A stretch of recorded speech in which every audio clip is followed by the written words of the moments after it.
Anu tengah jawab salam ge didoakan mudah-mudahan sing arasup angin mending masuk surga mending masuk angin. Siap. Bismillahirrahmanirrahim. Ya ayyuhallazina amanu la tadkhulu buyutan ghairu buyutikum hatta tasta'nisu wa tusallimu. Assalamu alaikum warahmatullahi wabarakatuh.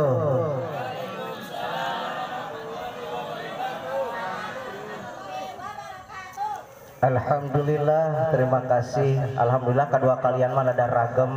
Mudah-mudahan sing lalebet surga. Amin ya Allah ya Rabbal. Alhamdulillahillazi alama bil qalam alamal insana ma'lam ya'lam wa ala alihi wa sahbihi wa man tabi'al huda amma ba'du. Hadratil mukarram wal muhtaram, para alimil ulama, para kiai, para asatidz, tokoh masyarakat, aparatur pemerintah yang saya tidak bisa sebutkan satu persatu, namun tidak mengurangi hormat saya kepada beliau-beliau. Kita doakan para alim ulama, para kiai, tokoh masyarakat, para sepuh, mudah-mudahan dipanjangkan umurnya oleh Allah, amin. Dan kita yang alhamdulillah telah mengikuti tadi, berpartisipasi atas kelancaran acara ini, mudah-mudahan dibalas oleh Allah Subhanahu wa taala dalam keadaan sehat walafiat, serta doa-doa kita dikabulkan oleh Allah Subhanahu wa taala, amin ya Allah ya Rabbal. Para jamaah yang dimuliakan oleh Allah Subhanahu wa taala, dalam Al-Quran ada 12 bulan yang diciptakan oleh Allah Subhanahu wa taala. Betul Bu? Ada 12 bulan. Tapi ada 4 kata Allah dalam Al-Quran. Minha arba'atun hurum. Ada 4 bulan yang paling dimuliakan oleh Allah Subhanahu wa ta'ala. Apa 4 bulan yang tersebut? Yang pertama Zulhijjah, yang kedua Dzulqa'dah, yang ketiga bulan Sya'ban, yang keempat bulan Muharram. Ya, alhamdulillah Bu, kita sekarang ini telah melaksanakan gebiar atau sedang menyambut dalam salah satu bulan yang disebut bulan Muharram.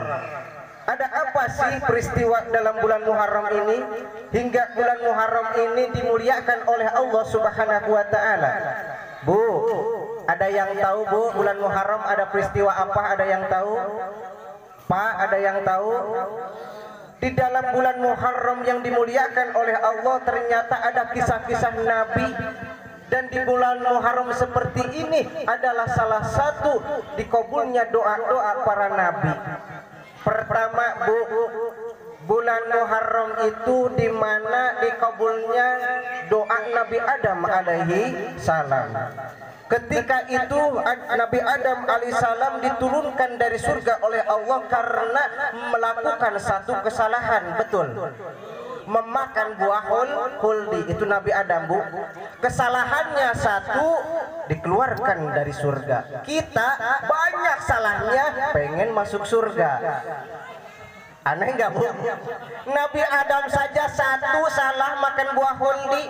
Kata Allah, hai Adam, silahkan kau mau makan apa saja, minum apa yang ada di surga. Bahkan aku sediakan wanita cantik yang bernama Siti Hawa. Tapi tolong Nabi Adam, wahai Adam, tolong jangan kau sentuh yaitu buah khuldi. Namanya iblis Pak. Kalau misalkan ada iblis nih, iblis itu menggoda kepada Nabi Adam, tidak mempan. Digodalah Siti Hawa. Siti Hawa menginginkan buah khuldi, akhirnya tergoda. Nabi Adam alaihissalam memakan buah khuldi. Setelah itu, lalu wahai Adam, kau telah mengingkari dari apa yang aku perintahkan kepadamu, maka detik ini kau turun, kau keluar dari surgaku. Nabi Adam dikeluarkan, betul Bu. Kesalahannya satu, kita salahnya banyak, pengen masuk surga. Tapi enggak apa-apa Bu, karena Allah itu Tuhan kita maha rahmah dan maha rahmah. Betul, maha pengasih dan maha penyayang. Wahai hambaku, jikalau dosamu bagaikan ludah lautan, tapi ampunanku lebih banyak daripada budah lautan. Betul Bu? Alhamdulillah. Makanya Bu, dari itu amalan yang paling baik dalam bulan Muharram itu membaca istighfar. Apa istighfarnya Nabi Adam? Ada yang tahu? Ada yang tahu Bu istighfarnya Nabi Adam? Rabbana zalamna anfusana wa illam taghfir lana wa la tarhamna lanakunanna minal khasirin. Istighfarnya Nabi Adam itu Bu. Dan diterimanya tobat Nabi Adam ketika mendoa seperti itu, maka bertepatan bulan Muharram tanggal 10 bulan Muharram. Itu Bu, peristiwa yang besar. Lalu ada siapa lagi? Nabi Yunus alaihissalam Bu. Nabi Yunus alaihissalam ditelan laut yang besar yang disebut laut Nun Bu. Kenapa kok bisa? Karena pada waktu itu Bu, Pak, Nabi Yunus alaihissalam itu ketika berdakwah di depan jamaahnya, di depan umatnya, wahai umatku, kata Nabi Yunus, marilah kita beribadah kepada Allah, menjalankan perintah Allah. Apa kata umatnya? Wahai Yunus, aku tidak akan pernah beriman kepada Tuhanmu. Nabi Yunus capek Pak, Nabi Yunus capek Bu, udah dakwah ke sana ke sini enggak mau beriman kepada Allah. Akhirnya apa? Nabi Yunus menyerah, ya Allah, saya sudah berdakwah bagaimanapun tapi umatku tidak ada yang mau beriman kepadamu. Maka hari ini pun aku akan pergi dari daerah sini, aku akan pergi dari negara ini. Maka dari situlah Nabi Yunus menyeberangi laut Bu. Setelah menyeberangi laut, Nabi Yunus alaihi salam tenggelam ke dasar laut. Di dasar laut ada laut Nun. Laut Nun ini menelan Nabi Yunus alaihi salam. Tapi kata Allah, Nun, ini perintah Allah, wahai Nun, kau telan Nabi Yunus tapi jangan dikunyah.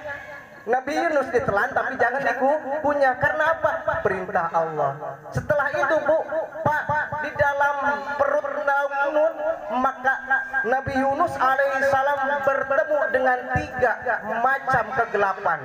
Satu kegelapan di dalam ikan, kedua kegelapan di dasar laut, ketiga kegelapan yaitu kegelapan yang tidak ada cahaya. Maka dari situlah Nabi Yunus alaihi wasallam berdoa kepada Allah ingin keluar daripada perutnya laut Nun, dan dikeluarkannya daripada tubuh ikan ini, maka bertepatan pada bulan Muharram tanggal 10. Alhamdulillah. Mainkannya Bu, kalau bulan Muharram ini kita harus berbanyak istighfar. Betul. Apa istighfar kita? Astagfirullahalazim, jangan seperti teman saya Bu, ada anak santri, anak Pak bertanya kepada kiainya, Pak, kalau saya punya harus dosa banyakin apanya? Kata kiainya, nak, kalau engkau punya dosa harus banyak istighfar. Di kobongnya, di kamarnya dia baca istighfar bagaimana? Bukan astagfirullah, istighfar salah ya. Tapi istighfar kita apa? Astagfirullahalazim ya. Jangan sampai istighfar bukan, tapi astagfirullahalazim. Itulah Pak. Lalu ada siapa lagi Bu? Kisah dalam bulan Muharram ini yaitu diselamatkannya Nabi Nuh alaihissalam dalam bahtera banjir yang sangat besar. Maka ketika itu Nabi Nuh alaihissalam pun berdakwah kepada umatnya, tidak ada yang mau beriman, hanya segelintir orang yang mau beriman. Maka disitulah ketika Nabi Nuh alaihissalam sudah menyerah, ya Allah, aku sudah berdakwah bagaimanapun. Bahkan Nabi Nuh alaihissalam, maaf dalam riwayat beliau ini mempunyai umur hampir 900 tahun. Dan beliau dihabiskan dalam waktu umurnya yaitu selama 900 tahun. Tetapi selama 900 tahun tersebut hanya ada 100 tahun, hanya ada orang yang beriman 1 tahun. Bayangkan perjuangan Nabi Nuh alaihissalam. Pondok pesantren mana Bu yang mau membuka pondok pesantren kalau 10 tahun santrinya cuma 1? Betul. Perusahaan mana yang pengen membangun perusahaan tinggi kalau karyawannya cuma 1? Pedagang mana yang ingin menjadi pedagang yang baik kalau 10 tahun pembelinya cuma satu. Tapi Nabi Nuh alaihissalam begitu sabar atas dakwahnya kepada Allah Subhanahu wa ta'ala. Walaupun semacam ini, kata Nabi Nuh, ya Rob, aku sudah tidak kuat lagi ketika aku berdakwah menyampaikan kebenaran untuk beriman kepadamu, tetapi hanya umat inilah yang mengikutiku. Maka kata Allah, wahai Nuh, kau buatlah bahtera kapal yang besar di tengah-tengah kampung. Maka ketika itu Nabi Nuh alaihissalam diperintah oleh Allah membuat perahu. Dan disitulah orang-orang sekampung bilang, itu Nuh gila itu Nabi Nuh udah gila. Kok di tengah-tengah kampung bikin perahu? Buat apa tuh Nuh? Kata orang-orang yang ingkar kepada Allah Subhanahu wa ta'ala. Padahal tidak tahu itu ada perintah dari Allah Subhanahu wa ta'ala. Setelah terjadi, jadilah perahu yang diperintahkan oleh Allah, maka timbullah banjir yang besar yang disebut tsunami itu, Bu. Maka hancur seluruh umatnya kecuali yang ada di dalam bahtera kapalnya Nabi Nuh alaihissalam. Lalu siapa yang tidak selamat? Maka yang tidak selamat, Bu, kalau tidak beriman walaupun hanya anak Nabi, Bu. Siapa anaknya Nabi Nuh? Kanan. Walaupun anak Nabi tidak beriman, tidaklah selamat dalam banjir bahtera ketika di kapal Nabi Nuh ditenggelamkan oleh Allah Subhanahu wa ta'ala. Betul, Bu? Makanya dari itu, Bu, kenapa sih kita merayakan acara semacam ini? Ketika datang hari besar-besar Islam, kita harus mengenali pertama kepada anak-anak kita. Wahai anak, jangan kau hanya hafal dalam tanggal 1 Januari, karena tanggal 1 Januari bukanlah itu hari besar umat Islam. Tetapi hari besar umat Islam adalah tanggal 1 Muharram. Maka dari situlah dengan tidak langsung, Bu, kita mengajak kepada anak-anak kita, mengajak kepada anak-anak muda, kepada orang-orang di zaman sekarang untuk mengenal Islam, bahwa Islam ini mulia di hadapan Allah Subhanahu wa ta'ala. Paham, Bu? Insya Allah. Lalu bagaimana, Bu, kesimpulan kita kalau merayakan acara seperti ini? Kedua, ketika kita merayakan acara besar Islam, di situ berkumpullah para alim ulama, berkumpullah para orang yang soleh, berkumpullah orang-orang yang kaya, berkumpullah orang-orang yang tidak punya, yang parkir, yang miskin, yang kaya, yang soleh, yang kiai, yang santri, berkumpul semuanya di semacam ini, menjadi turunlah rahmat dari Allah Subhanahu wa ta'ala. Kan kalau misalkan gini, Bu, maaf, kalau hari-hari biasa kita kumpul gak? Tidak, Bu. Tapi kalau ada hari-hari besar semacam ini, mau maulid, mau rojaban, mau entah hari besar Islam apapun, kalau ada, misalkan kita berkumpul, bisa kita saling berkumpul dalam kebaikan. Kita bisa berbagi, Bu. Yang punya ilmu bisa berbagi di tempat seperti ini. Yang punya harta bisa berbagi di tempat yang seperti ini. Yang apa punya pikiran baik, kita bisa berkumpul, lalu kita bisa menjedekahkan apa yang kita punya. Nah, maka dari itu mudah-mudahan kesimpulannya dalam konteks malam ini yaitu kita mengajak, ya, Bu, kepada para generasi anak-anak kita, mudah-mudahan setahun 10 tahun yang akan datang pun dia mengenal apa sih bulan Muharram, apa sih bulan Zulhijjah, apa bulan Maulid. Walaupun ini, Bu, persiapannya, Pak, maaf persiapannya 2 hari, tapi alhamdulillah kita bisa mengadakan acara seperti dalam kutip, yaitu dalam singkat 2 hari.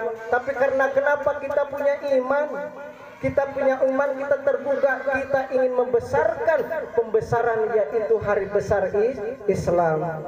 Maka saya sampaikan, kita doa bersama, mudah-mudahan malam ini yang punya hajat dikabul oleh Allah Subhanahu wa ta'ala. Yang punya anak, mudah-mudahan anaknya dijadikan anak yang soleh dan solehah. Yang sedang berumah tangga, mudah-mudahan rumah tangga dijadikan rumah tangga yang sakinah, mawaddah warahmah. Yang belum punya jodoh, mudah-mudahan Allah berikan jodohnya yang soleh ataupun solehah. Amin ya Allah ya Rabbal alamin. Cukup, Bu, segitu cukup. Alhamdulillah ya, karena tadi kasihan kan ada yang sudah pulang kerja capek tapi bela-belain, tapi mudah-mudahan apa yang kita keluarkan, mau keringat, mau tenaga, mau harta, mau pikiran, mudah-mudahan diberikan balasan oleh Allah Subhanahu wa taala. Amin ya Allah ya rabbal alamin. Mungkin hanya itu yang saya bisa sampaikan pada pertemuan kali ini, mudah-mudahan ada manfaatnya, terutama buat saya sendiri, umumnya buat kita semua. Hadanakum wa iyyakum ajmain. Wassalamualaikum warahmatullahi wabarakatuh.